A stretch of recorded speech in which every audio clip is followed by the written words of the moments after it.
اسپرشنت خوب بشه و بدون مکس صحبت کنی، نکنی، بیا با هم تکنیک یاد بگیریم که چجوری میتونیم روان آلمانی صحبت کنیم. هیچ وقت امکان نداره تو بتونی روان صحبت کنی بدون اینکه حقنت خوب باشه. پس مهمترین بخش اینه که تو گوش بدی. هر روز نیم ساعت تا 40 دقیقه سعی کن گوش بدی.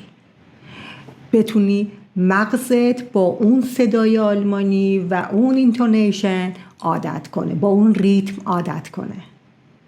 حالا قضیه اول باید چی کار کنی؟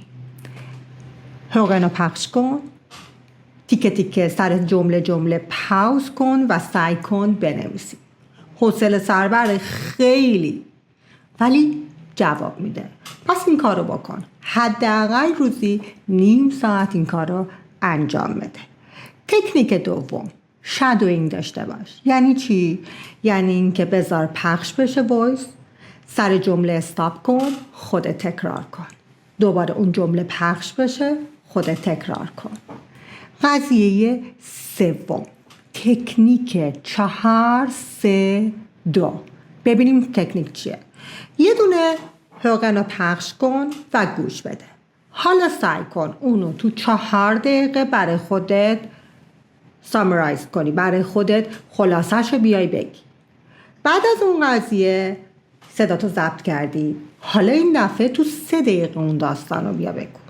دوباره صداتو ضبط کن، حالا دوباره همونو تو 2 دقیقه بیا بگو.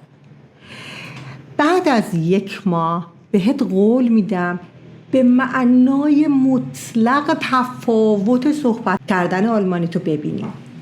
پس تکنیکامون چی بود؟ تکنیک اول گوش بدیم، تکنیک دوم بنویسیم، تکنیک سوم شادوینگ داشته باشیم یعنی تکرار کنیم و تکنیک چهارم 4 3 2 رو یادتون نره.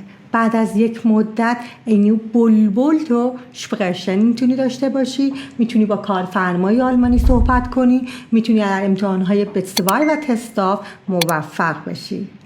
ببینم چه میکنی؟